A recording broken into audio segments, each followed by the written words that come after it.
ఈరోజు ఇక్కడ విచ్చేసినటువంటి సర్పంచ్ గారికి మరి టీఆర్ఎస్ కుటుంబ సభ్యులందరికీ పేరు పేరున ధన్యవాదాలు. ఈరోజు ఇంత పెద్ద ఆహ్లాదకరమైన విషయం ఏంటంటే కేసీఆర్ పుణ్యమే అని చెప్పవచ్చు. ప్రతి ఒక్కరికి ఈ గోదావరి నీళ్ళు వస్తున్నాయంటే కేసీఆర్ పుణ్యమే.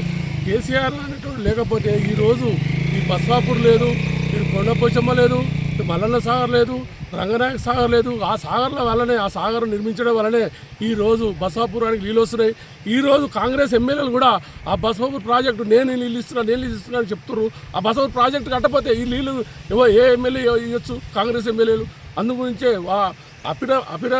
భగీరథుడు కేసీఆర్ ఏం చేసిందంటే ముందు చూపుతోటి ఈ ఎడారి ప్రాంతాన్ని, అక్కడ ఆంధ్ర ప్రాంతం ఎట్లయితే మంచిగా సస్యశ్యామలు ఉందో ఈ తెలంగాణలో కూడా ప్రతి ప్రాంతము సస్యశ్యామలు ఉండాలి, అందరూ రైతులు బాగుపడాలని దురదృష్టితోటి ఆయన ముందు ఈ యొక్క ప్రాజెక్టు కట్టడం జరిగింది.